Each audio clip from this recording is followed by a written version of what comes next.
Gary, Indiana, here in the United States, is the foundation of the steel industry. You understand? They named it. It's named Gary after the man who started the steel industry in America. You understand? They like to say U.S. Steel. He started it in Gary, Indiana. Gary, Indiana had 200,000 people. 68,000 of those people were black. The rest were white and others. You understand? Black people trusted the steel industry. They paid well and all that. They went to work for the steel company for years, 20 years, some retired, all that. Guess what? When the steel company shut down, there was no more economy in Gary, Indiana. And the experts said, well, sometimes that happened. But that's not what the Bible said. Had those brothers and sisters in Gary, Indiana knew, if they knew that we should not trust just the steel company, but we have to build for ourselves, then guess what would have happened? When the steel company left, Gary, Indiana would be still standing to this day.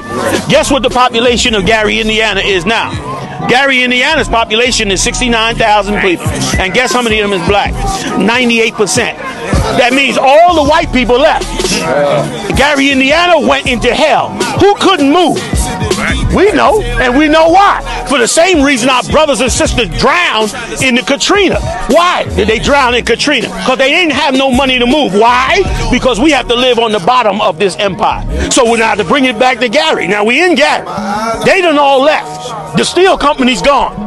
68,000 families sitting in Gary, Indiana. What Michael Jackson gonna now feed them? Right. That's who they gonna have hope of? Guess what?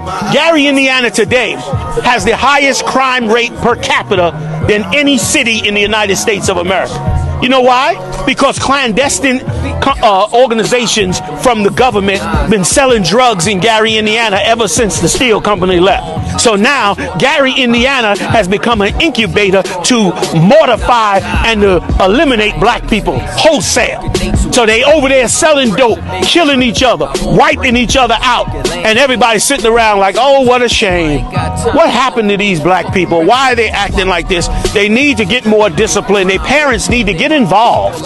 They need more parenting involved. No, they didn't need any of that. They needed to learn what the Lord said to do. That the Lord said to serve Him. In my eyes, I see desolation. On my door, death is waiting. But I don't want to see no more desolation. I said, I don't want to see no more. And in my soul, I feel devastation. In my eyes, I see desolation. On my door, death is waiting. But I don't want to see no more desolation.